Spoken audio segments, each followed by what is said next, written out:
তোমাদের কিন্তু কলেজের ফর্ম ফিল আপের ডেট খুব তাড়াতাড়ি অ্যানাউন্স হতে চলেছে। যখনই তোমাদের ফর্ম ফিল আপ চালু হবে তার আগে কিন্তু তোমাদের বিশেষ কিছু কাগজপত্র কিন্তু আগে থেকেই তৈরি থাকা দরকার।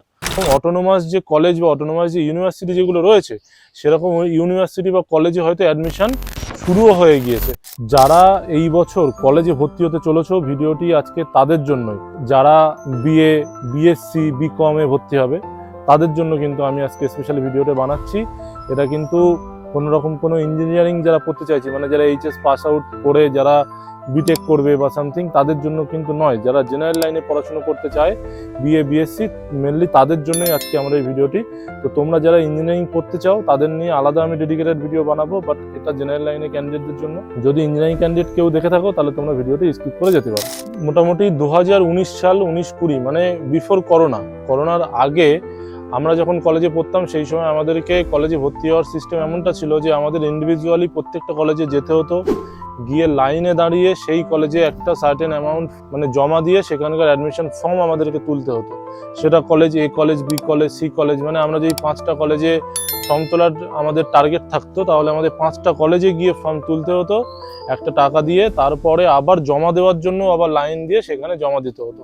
তাহলে পুরো প্রসিডিওরটা ছিল একটা টাইম টেকেন প্রসিডিওর, প্লাস টাকাও বেশি খরচা হতো, প্লাস ফিজিক্যালিও অনেক বেশি এফোর্ট দিতে হতো। এবার যখন করোনা আসলো, করোনা আসার পরের থেকে 2020 সালের পর থেকে একটা সিস্টেম চালু করলো কি, কাউকে আর ফিজিক্যালি কোনো কলেজে যেতে হবে না, সে বাড়িতে বসেই অনলাইনে প্রত্যেকটা কলেজে ফর্ম ফিল আপ করতে পারবে। এবার তার জন্য কি করা হলো, তার জন্য প্রত্যেকটা কলেজের নিজস্ব ওয়েবসাইটে গিয়ে স্টুডেন্টদেরকে আবেদন করতে হতো। ধরে নাও কোনো একজন স্টুডেন্ট 5টা কলেজে ফর্ম ফিল আপ করবে, তাহলে তাকে 5টা কলেজের ইন্ডিভিজুয়াল ওয়েবসাইটে গিয়ে তারপর আবেদন করতে হতো। প্রত্যেকটা কলেজের ভিতরে ওয়েবসাইটে ঢুকে আবেদন করতে হতো এবং তাতে কোনো রকম কোনো অ্যাপ্লিকেশন ফিস নিত না, যেটা আগে লাগতো, করোনার আগে লাগতো, সেই অ্যাডমিশন ফিসটা নিত না। কিন্তু মানে এখানেও সময় বেশি লাগছিল। তার কারণটা কেন? তার কারণ কোনো ক্যান্ডিডেট তো নিজে তো আর ফর্ম ফিল আপ করতো না, তারাও যেত কোনো না কোনো সাইবার ক্যাফেতে যেত বা কোনো অনলাইন সেন্টারে যেত, সেখানে গিয়ে আবেদন করতো। তো একজন ক্যান্ডিডেট যদি 5টা কলেজে অ্যাডমিশন নিতে চায় তাহলে তাকে 5টা পোর্টালে ঢুকে 5বার ফর্ম ফিল আপ করতে হবে, করে সেই দোকানদারকে সে 5টা কলেজে ফর্ম ফিল আপ করার জন্য 5বার টাকা দিতে হচ্ছে। মানে যদি কোনো একটা দোকানদার যদি প্রত্যেকটা কলেজ ফর্ম ফিল আপ করার জন্য 100 টাকা করেও নিত, তাহলেও তাকে 5টা কলেজে ফর্ম ফিল আপ করার জন্য তাকে 500 টাকা দিতে হতো স্টুডেন্টদেরকে। ঠিক আছে, তো এরকম সিস্টেম ছিল। আর এক একটা কলেজ ইন্ডিভিজুয়ালি নেবে, তারপরে নেওয়ার পরে কি এক একটা কলেজের আলাদা আলাদা সময় অ্যাডমিশন, মানে আলাদা আলাদা সময় লিস্ট আনাবে। এবার সেখানে সমস্যা কোথায় হয়ে যেত, কারোর দেখা যাচ্ছে কোনো একটা কলেজে পড়ার ইচ্ছা, কিন্তু সেই কলেজে আদৌ লিস্টে নাম উঠবে কিনা সে সেটা জানে না, কেননা তার পছন্দের কলেজের লিস্ট তার অনেক পরে রিলিজ করবে। অথচ তার আগে এমন একটা কলেজে হয়তো তার লিস্টে নাম উঠে গেল, সে এবার ভাবছে আমি এই কলেজে ভর্তি হয়ে যাই, যদি বাই চান্স আমার ওই ভালো কলেজে আমি যদি লিস্টে নাম না ওঠে। তো এই সমস্ত ভয়ে অনেক হেফাজত হতো, অনেক মানে স্টুডেন্টদেরকে ভুগতে হতো। তো এখন সেই সমস্ত সমস্যাটাকে সমাধান করার জন্য, মানে এক হচ্ছে 5টা ওয়েবসাইটে গিয়ে যাতে আবেদন না করতে হয়, প্রত্যেকটা কলেজ আলাদা আলাদা সময়ে তাদের লিস্ট আনাচ্ছে, সেটা একটা সমস্যা। মানে স্টুডেন্টরা কনফিউজ হয়ে যেত যে কোন কলেজে, আমি তো আমার পছন্দের কলেজ পাচ্ছি না। তো এই সমস্ত বিভিন্ন ইস্যু থাকতো। তো তাই জন্য ওয়েস্ট বেঙ্গল গভর্নমেন্টের থেকে একটা সেন্ট্রালাইজ প্রসেস লঞ্চ করা হলো। কি সেই সেন্ট্রালাইজ প্রসেস? সেটা হচ্ছে WBCAP, মানে তার ফুল ফর্ম হচ্ছে West Bengal centralised admission portal. মানে ওয়েস্ট বেঙ্গল গভর্নমেন্টের একটা সেন্ট্রালাইজ সিস্টেমের একটা পোর্টাল লঞ্চ করা হলো, যেটা 2024 সাল মানে গত বছর থেকেই সেই পোর্টালটা লাইভ হয়ে গিয়েছে। গত বছরেও সেম প্রসিডিওরে অ্যাডমিশন নেওয়া হয়েছে। তাতে অনেক ক্যান্ডিডেট কিছু কিছু প্রবলেম ফেস করেছে। তো সেই প্রবলেমগুলো কি ফেস করেছে, সেই প্রবলেমগুলো যাতে তোমরা ফেস না করো তার জন্য আজকের এই ভিডিও বানানো। এরপরেও আমি ভিডিও তোমাদের কলেজ কি করে চুজ করতে হবে সেইটার উপরে আমি একটা ডিটেল ভিডিও কিন্তু বানাবো। তো তার জন্য হলেও চ্যানেলটা সাবস্ক্রাইব করে রাখো, তোমরা কিন্তু জানতে পারবে যে কলেজ কিভাবে লিস্টিং করতে হয়, যাতে তোমরা যাতে না ভোগো কলেজ লিস্টিং এর সময়। তো যাই হোক, এখন তোমাদেরকে কি করতে হবে, সেই সেন্ট্রালাইজ সিস্টেমের যে পোর্টালটা রয়েছে সেই পোর্টালে যেতে হবে। আমি ডিসপ্লেতে দেখিয়ে দেবো। সেই পোর্টালে গেলে তুমি ওখানে লগ ইন এবং রেজিস্ট্রেশনের অপশান পাবে। সবার প্রথমে ঢুকে তোমাদের যেহেতু রেজিস্ট্রেশন করা নেই, তোমরা রেজিস্ট্রেশনে ক্লিক করার পরে তোমাদের সামনে বেসিক কিছু ডিটেলস তোমাদের কাছে জানতে চাওয়া হবে। সেই ডিটেলসগুলো তোমরা ফিল করবে। ফিল করে দেওয়ার পরে তোমাদেরকে লগ ইন করতে হবে। এবার এই ফর্মটা ফিল আপ করার জন্য তোমাদের কী কী ডকুমেন্ট লাগবে আমি তোমাদেরকে সেটা বলবো। তো যারা নতুন এসছো, যদি ইন ফিউচারও আমার ভিডিও দেখতে চাও তাহলে অবশ্যই চ্যানেলটাকে সাবস্ক্রাইব করে দিও এবং বেল আইকনটিকে প্রেস করে পাশে থেকো, যাতে আমি ভিডিও আপলোড করলেই তোমাদের কাছে চলে যায়। তবে ডকুমেন্টের দিকে যাওয়ার আগে আমার একটা জিনিস যেটা বলার দরকার, সেটা হচ্ছে যে আমাদের রাজ্যের মধ্যে কিন্তু এমন বেশ কিছু কলেজ বা ইউনিভার্সিটি রয়েছে যেগুলো কিন্তু এই সেন্ট্রালাইজ সিস্টেমকে মানে না, তারা অটোনোমাসভাবে চলে।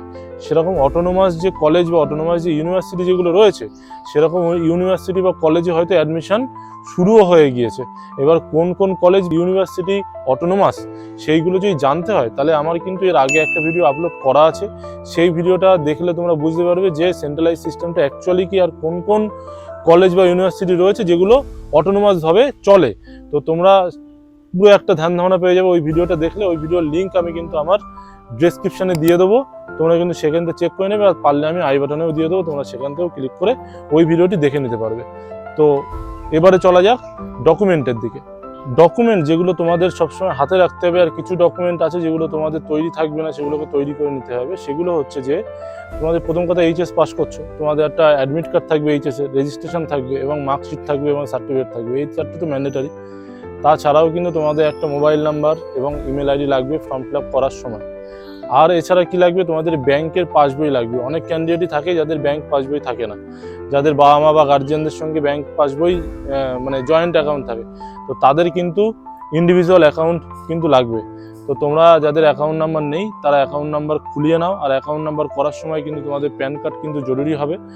আর আমি বলবো যে তোমরা যেহেতু এইচএস পাস করে গিয়েছো, একদিন না একদিন প্যান কার্ড করতেই হবে। তো এখন যখন ব্যাংক অ্যাকাউন্ট খুলছো, তখন একেবারে প্যান কার্ডটাও করে নেবে। প্যান কার্ডটা করে নিয়ে তারপরে ব্যাংক অ্যাকাউন্টটা ওপেন করবে। কেননা ব্যাংক অ্যাকাউন্ট লাগবে কেন, এখন এইটা অনেকের মাথায় আসতে পারে যে ব্যাংক অ্যাকাউন্ট কেন লাগবে। তার কারণটা হচ্ছে, তোমরা যখন কলেজে ফর্ম ফিল আপ করবে, তখন সেই ওখানে ফর্ম ফিল আপ করার সময় তোমাদেরকে কিন্তু একটা ফিস পেমেন্ট করতে হবে। তো সেই ফিসটা পেমেন্ট করার পরে যদি ইনকেস তোমাদের কোনো ক্ষেত্রে মনে হয় যে আমাদেরকে কলেজ চেঞ্জ করতে হবে বা সামথিং কোনো কিছু করতে হবে, তাহলে কিন্তু তোমাদের এক্সট্রা যে টাকাটা থাকবে সেটা ওই ব্যাংক অ্যাকাউন্টে কিন্তু ব্যাকে আসবে বা ফেরত আসবে। তার জন্য কিন্তু তোমাদের একটা ব্যাংক অ্যাকাউন্ট কিন্তু অবশ্যই লিঙ্ক করতে হবে। আর সেন্ট্রালাইজ সিস্টেমে তোমাদের বেসিক্যালি হয় কি, সেন্ট্রালাইজ সিস্টেমে হয় এটাই যে তোমাদের একটাই পোর্টাল থাকবে। সেই পোর্টালে গিয়ে তোমরা তোমাদের বেসিক যে ইনফরমেশন যেগুলো থাকবে, নিজের নাম, বাবার নাম, মায়ের নাম, বা আমার অকুপেশন, তাদের কোয়ালিফিকেশান কেমন, তোমরা এইচএসে কত পার্সেন্ট মার্কস পেয়েছো, সেই সমস্ত ডিটেলসগুলো, কোনো কাস্ট সার্টিফিকেট আছে কি না, মানে হিন্দু কি মুসলিম, মানে যা যাবতীয় একটা ফর্ম ফিল আপ করতে গেলে যা বেসিক যা ডিটেলস লাগে, সমস্তটা তোমাদেরকে ফিল আপ করতে হবে। করার পরে তোমাদের যেটা আমরা আগে ইন্ডিভিজুয়ালি ওয়েবসাইটে ঢুকে প্রত্যেকটা কলেজের ওয়েবসাইটে ঢুকে করতে হতো, এখানে তেমন কোনো সিস্টেম নেই। একটাই পোর্টালে ঢুকবো, সেখানে সমস্ত বেসিক ডিটেলস আমরা ফিল করব। ফিল করার পরে জাস্ট একটা কলেজের লিস্ট আসবে, যেই কলেজের লিস্টে আমরা ম্যাক্সিমাম 20টা কলেজ কিন্তু আমরা চুজ করতে পারবো। মানে অ্যাটলিস্ট আগের বছর তো 20টা কলেজ আমাদেরকে চুজ করতে দিত। এই বছর কি করবে এখনো গাইডলাইন আসেনি, দেখা যাক বাড়াবে কি কমাবে জানা নেই। বাট তোমরা 20টা কলেজ একসঙ্গে চুজ করতে পারবে, তোমাদের পছন্দ অনুযায়ী তোমরা লিস্ট সাজাতে পারবে। তো তোমরা মোটামুটি পছন্দসই লিস্ট সাজিয়ে নেবে। তারপর তোমাদের ফার্স্ট লিস্ট রিলিজ করবে, সেকেন্ড লিস্ট রিলিজ করবে, থার্ড লিস্ট রিলিজ করবে। যদি ফার্স্ট লিস্টেই যদি তোমাদের পছন্দসই কলেজের নাম দেখা যাচ্ছে, তুমি 1 নম্বর 2 নম্বর 3 নম্বর করে তুমি 20টা কলেজ তুমি চুজ করে রাখলে, ফার্স্ট লিস্টে তোমার নাম আসলো 5 নম্বর কলেজে তুমি চান্স পেয়ে গেলে। এবার তোমার যদি মনে হয় যে না, 5 নম্বর কলেজে আমি ভর্তি হব না, আমি 3 নম্বর কলেজটাতে ভর্তি হতে চাই, কেননা আমার তো পছন্দ 3 নম্বর, আমি তো পছন্দ অনুযায়ী সাজাবো। সবচেয়ে বেশি পছন্দ যেটা সেটা 1 নম্বরে দেবো, তারপরে কম পছন্দ যেটা সেটা 2 নম্বরে দেবো, তারপর কম পছন্দ যেটা 3 নম্বরে দেবো, এরকম ভাবে সাজাবো। তো 5 নম্বরে হয়তো তোমার কলেজ পেয়ে গেলে।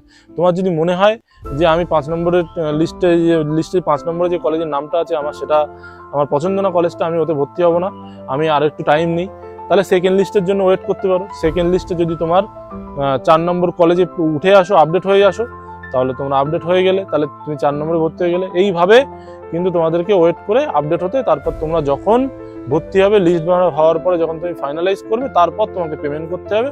তারপর ওখান থেকে তোমার রোল নাম্বার টাম্বার সব জেনারেট হয়ে যাবে। তারপর তোমাকে সেই রোল নাম্বারের কাগজ, অ্যাডমিশনের কাগজ নিয়ে তোমাদেরকে সেই কলেজে গিয়ে তোমাদেরকে বাদবাকি কাজ করতে হবে। মানে ওখানে গিয়ে অনলাইনে অ্যাডমিশন হয়ে যাবে, তোমাকে সেই কলেজে গিয়ে জাস্ট তার একটা কপি নিয়ে গিয়ে জমা দিতে হবে যে স্যার আমি এই কলেজে ভর্তি হয়েছি, এই আমার অ্যাডমিশন রিসিপ্ট, আমি পেমেন্ট করে ভর্তি হয়েছি, এই আমার পেমেন্ট রিসিপ্ট, এই আমার অ্যাডমিশন রিসিপ্ট, এই হচ্ছে টোটাল প্রসিডিওর। এবার তোমরা কি করে কলেজ চুজ করবে, কলেজ চুজ করার সময় যদি ইনকেস ভুল কলেজ চুজ করে ফেলো তাহলে তোমাদের কি করণীয়, টাকা আদৌ ফেরত আসবে বা কোন ক্ষেত্রে ফেরত আসবে কোন ক্ষেত্রে ফেরত আসবে না, সেসব নিয়েও একটা ডিটেলস ভিডিও কিন্তু বানাতে চলেছি। তো যারা অ্যাডমিশন নিয়েও আরও ডিটেলসে জানতে চাও তাহলে অবশ্যই চ্যানেলটি সাবস্ক্রাইব করে রাখো, বেল আইকনটিকে প্রেস করে রাখো, কেননা এরপরে যখনই প্রসেস শুরু হবে সবার ফার্স্ট ভিডিও আমার চ্যানেলেই আসবে। তো চলো দেখা হচ্ছে নেক্সট ভিডিওতে, ধন্যবাদ।